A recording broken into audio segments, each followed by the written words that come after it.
Hello, my name is Andrei Stanciu, and I'm a policy researcher for Vocal Europe.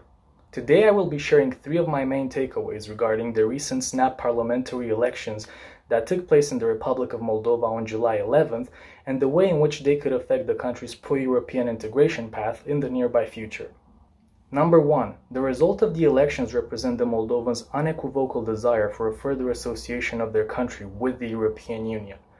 The landslide victory obtained by the Action and Solidarity Party, or for short, the PAS, which managed to secure 63 of the 101 legislative seats available, represents the largest majority ever held by a single pro-European party within Moldova's electoral history. This feat could not be achieved even by the several quasi-pro-European oligarchs that dominated the political scene between 2009 and 2019, being in fact the only single-party parliamentary majority that was obtained since 2001. The PAS's electoral success has undoubtedly been aided by the image of the Moldovan president Maia Sandu, who is the spiritual leader of the party. Since her inauguration in November 2020, Maia Sandu has campaigned incessantly against the political corruption in her country, maintained active grassroots communication with her electorate, and most importantly, has rejuvenated her country's diplomacy with her Western strategic partners, which managed to secure Moldova nearly 1 million of COVID vaccine doses only in donations and hundreds of thousands more in purchasing rights from other European partners.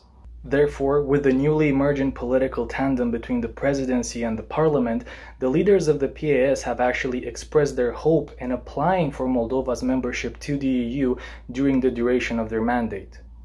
Number 2. The electoral victory of the PAS could trigger a yellow revolution in Moldova. This was pointed out by a Moldovan political pundit in reference to the several other pro-democratic color revolution movements of the post-Soviet space. The PAS was formed in the wake of the stolen billion scandal which hit Moldova at the end of 2014.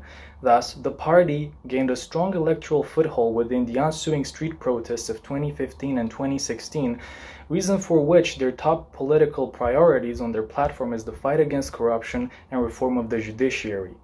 With the power conferred upon by the electorate, the PAS enjoys now full control over the state structures that make even the most ambitious judicial reform now possible. Therefore, the responsibility to deliver the reforms process falls heavy on the shoulders of the incoming government, which will be also subjected to constant political attacks by Moldova's most notorious oligarchs, which still wield considerable political power but also have control over a significant amount of media outlets. One striking example is the infamous Ilan Shor, who filled in the last and third seat in the incoming legislature while currently residing in Israel and being trialed in absentia back in Moldova for his involvement in the stolen billion scandal.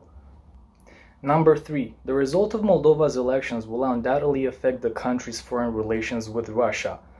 Although since her inauguration, President Sandu has tried to maintain a pragmatic dialogue with Russia due to its role in solving the Transnistrian issue, the bilateral relation between the two countries risks of being unilaterally frozen by the latter, since the government will undoubtedly accelerate the implementation of the association agenda, which will generate adverse reactions within the Kremlin.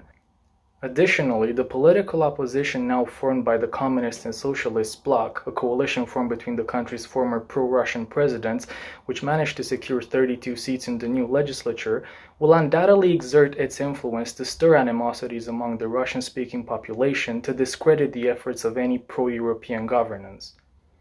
Thus, if the PAS is to bring the long-awaited democratic change within the Republic of Moldova, then it would ultimately depend on its ability to mediate and reconcile the ethnic animosities within the country's population.